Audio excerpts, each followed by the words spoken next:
छोटे से गांव में एक आदमी जिसका नाम विजय, वह अपनी बहन सुनीता के साथ एक छोटे से घर में रहा करता था।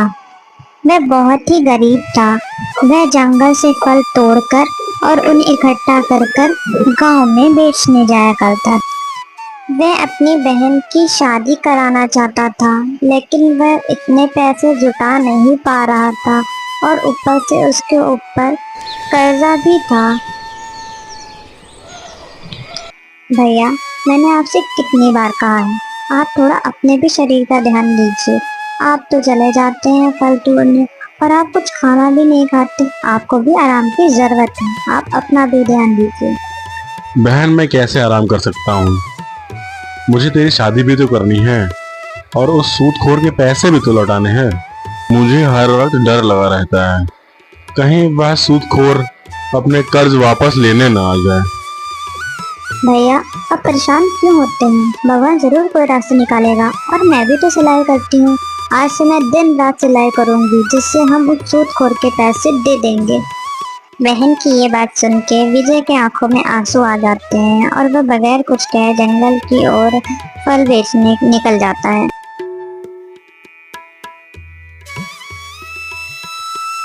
विजय फल बेचकर बाजार से घर लौटता है तो उसकी बहन उसे खाना देती है और उसके पास खड़ी होकर बोलती है, भैया, तुम किसी से थोड़े बहुत दिन के लिए पैसे उधार लेके उस सूदखोर का कर्जा क्यों नहीं दे देते? बहन, बुरे वक्त में कोई यार दोस्त साथ नहीं देता, हर कोई मुंह मोड़ लेता है। और वैसे भी मेरे सारे यार दोस्त और रिश्तेदार सभी गरीब हैं। वह मुश्किल से खुद अपना गुजारा कर पाते हैं, वो मेरी मदद क्या करेंगे? लेकिन भैया, हमें कैसे भी करके सूदखोर के पैसे का इंतजाम करना होगा। वह परसों अपने पैसे लेने आएगा। अगर उसे पैसे नहीं मिले तो वो पता नहीं हमारे साथ क्या सलूक करेगा। विजय बेबस और मजबूर था। उसे समझ नहीं आ रहा था कि वह सूदखोर से पीछा कैसे छुड़ाए। जब विजय जंगल में फल तोड़ने के लिए गया तो उसे वहाँ पे एक आदमी मिला। तुम्हें देख के मालूम होता है कि तुम एक फल वाले हो और इस वक्त तुम जंगल से फल तोड़ने जा रहे हो। तुम्हें मुझसे कोई मदद चाहिए तो बोलो, मैं तुम्हारी मदद कर सकता हूँ। कैसी मदद हो? मदद तो कुछ नहीं चाहिए, लेकिन अब तुम्हें कोई सजा से बचा नहीं सकता। राजा तुम्हें सूली पे चढ़ा दे या जिंदा जला दे। यह क्या कह रहे हो भैया? मैंने तो ऐसा कोई काम नहीं किया जिससे राजा मुझे यह सजा दे। क्या तुम नहीं जानते हो, राजा ने पेड़ों से फल तोड़ने पर रोक लगाई है। जो भी पेड़ से फल तोड़ेगा राजा उसे सख्त से सख्त सजा देगा। तुम्हें मेरे साथ राजा के पास चलना होगा। अगर भैया मैं फल नहीं तोड़ूंगा तो मेरे घर का गुजारा कैसे होगा? मुझे मेरे बहन की शादी भी तो करनी है। अगर तुम चाहते हो तुम्हारे घर का गुजारा चलता रहे तो और राजा तुम्हें सजा ना दे, उसके लिए तुम्हें मुझे पैसे देने होंगे। मैं तुम्हारे बारे में राजा को कुछ नहीं बताऊंगा।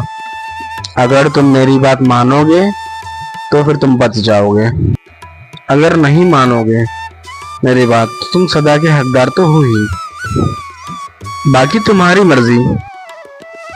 उस अजनबी की बात सुनकर विजय की आंखों में आंसू आ जाते हैं। वह सोचने लगता है, तुम रो क्यों रहे हो? रोने धोने से काम नहीं चलेगा। पैसे दो और अपने घर जाओ। भैया, पैसे तो मेरे पास नहीं है। अगर तुम चाहो तो मुझे राजा के पास ले जा सकते हो। ले चलो भैया, राजा जो मुझे सजा देंगे वो मंजूर है मुझे। तुम्हें जरा सा भी डर नहीं लगता? तुम चंद पैसों के लिए अपनी जान जोखिम में डाल रहे हो। तुम्हें अंदाजा भी नहीं है राजा अपने दोषियों के साथ क्या क्या सलूक करता है। वो तो मैं हूँ जो तरस खा के तुम्हें छोड़ रहा हूँ। नबी व्यक्ति ने विजय को सोने से भरी पोटली दी और उससे कहा, जाओ, मैं तुम्हें आजाद करता हूँ। इससे तुम उस सूदखोर के पैसे लौटा देना और अपनी बहन की शादी कर लेना।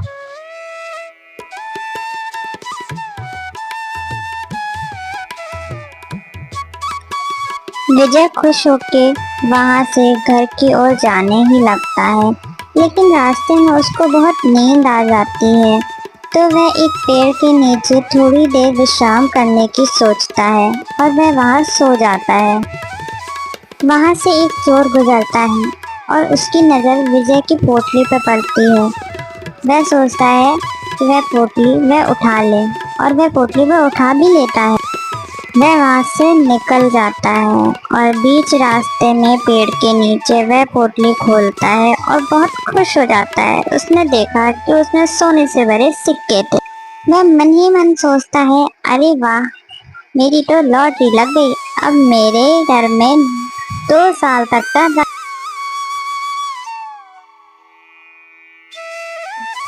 और वहाँ जब विजय सोकर उठता है तो वह देखता है कि वहाँ पे तो कोई पोटली है ही नहीं। वह चारों ओर ढूंढने की कोशिश करता है। फिर वह अपने आप को कोसना शुरू कर देता है कि काश अगर मैं ना सोया होता तो वह पोटली ना खोती। उसका उससे सूदखोर से सारा का सारा कर्ज अदा होने वाला था और उसकी बहन की शादी भी होने वाली थी, मगर उसकी एक बेवकूफी से वह पोटली चोरी हो गई। जाने कौन वो पोटली ले गया था। पता है छाया, मेरी तो लॉटरी लग गई है। कितना पैसा हाथ लगा है कि 2 साल तक राशन भर जाएगा घर का। हमारे दिन अच्छे हो गए हैं, अब हम भरपूर खाना खाएंगे। अरे ये तो बताओ, इतने ढेर सारे पैसे आखिर तुम्हें मिले कहाँ से?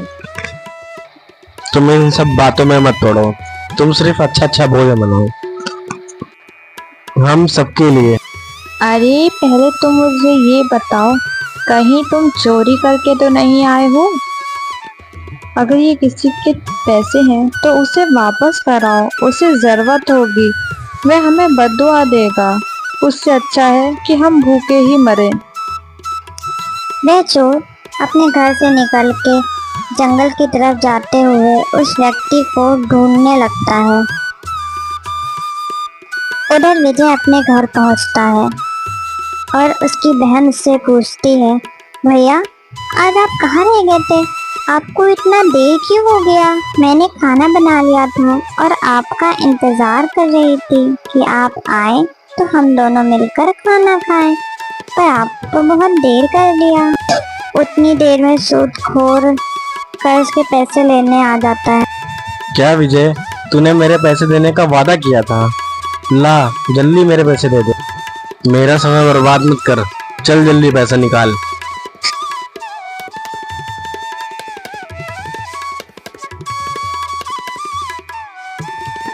ज्यादा मक्कारी मत कर, चल तुझे मैं अब राजा के पास ले चलता हूँ, वही तेरा फैसला करेंगे। सूदखोर विजय और उसकी बहन को महल में राजा के पास ले जाता है।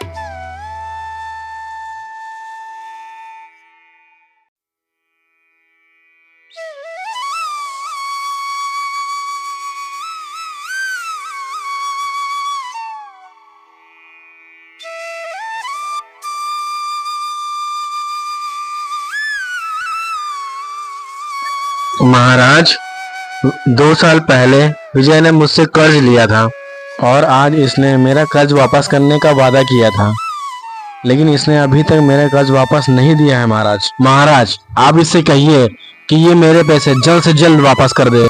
ऐसे आदमी को कर्ज देते क्यों हो जो कर्ज चुका ना सके? तुम हर रोज एक नए व्यक्ति को दरबार में लेके चले आते हो।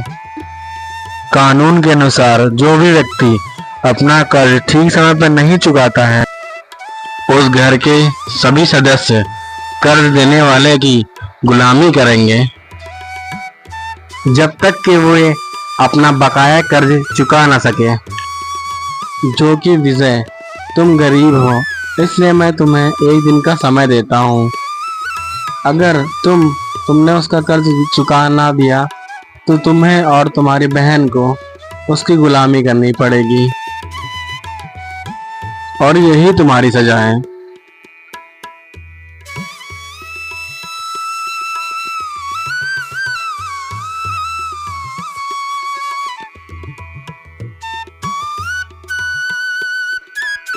जब तू मेरे पैसे 2 साल में ना दे सका तो एक दिन में क्या देगा?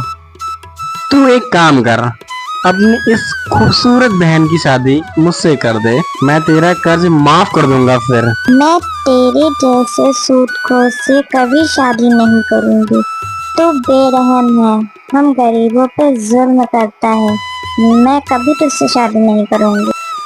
अच्छा ठीक है, मैं कल आऊंगा पैसे लेने, याद रहे। मेरे प्यारे गुलामों। भैया, एक दिन बाद हम इस मनहूस का कर्ज कहाँ से देंगे? अगर हमने इसका कर्ज नहीं दिया तो यह हमारे और तुम्हारे साथ बहुत जुल्म करेगा। मैं तुम्हारे ऊपर जुल्म होते नहीं देख सकती। अब हम क्या करें? कैसे उसके पैसे वापस करेंगे? ठीक है मेरी बहना, तुम परेशान मत हो, मैं कुछ करता हूँ, कुछ भी करके इसका कर्ज चुकाता हूँ। ऐसा कह के वह घर से जंगल की ओर निकला और अपनी वह पोटली ढूंढने के लिए वो जगह जगह भटका। फिर उसके बाद वह उसी पेड़ के नीचे जाकर बैठा रहा जिसके नीचे वह उस दिन सो गया था, जहाँ पे उसकी पोटली चोरी हुई थी। वह चोर भी वहीं आया और उसने उसको उदास देखते हुए उससे पूछा, क्या हुआ भैया?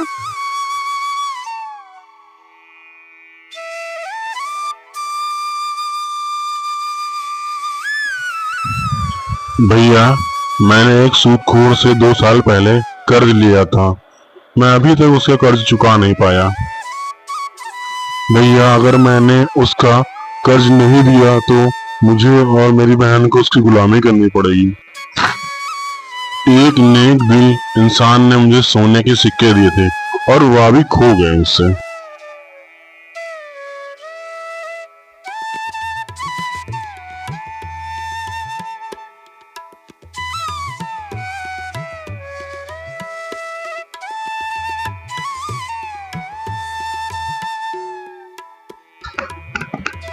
दरअसल मैं एक गरीब आदमी हूँ, मेरे घर में खाने को कुछ भी नहीं था और मेरे बीवी बच्चे भूखे थे। दरअसल मैं काम की तलाश में निकला था और तुम मुझे सोते हुए दिखे पेड़ के नीचे और मैंने तुम्हारी सोने के सिक्के की थैली चुरा ली।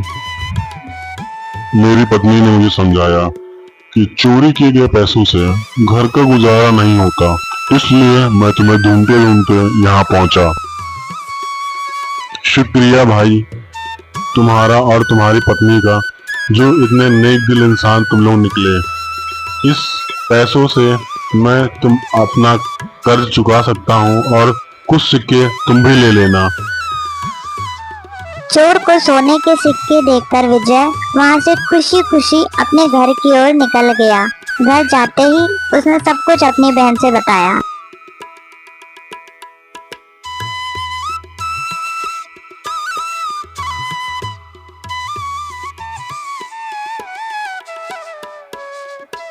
अरे बहन, कहाँ हो? जल्दी आओ। अब हम उस सूदखोर के पैसे वापस कर देंगे। इतने में सूदखोर उनके घर आ गया। तो क्या हुआ विजय, हो गया मेरे पैसों का इंतजाम कि गुलाम बनने के लिए तैयार हो तुम? या अपनी बहन की शादी मुझसे कराने के लिए तैयार हो तुम?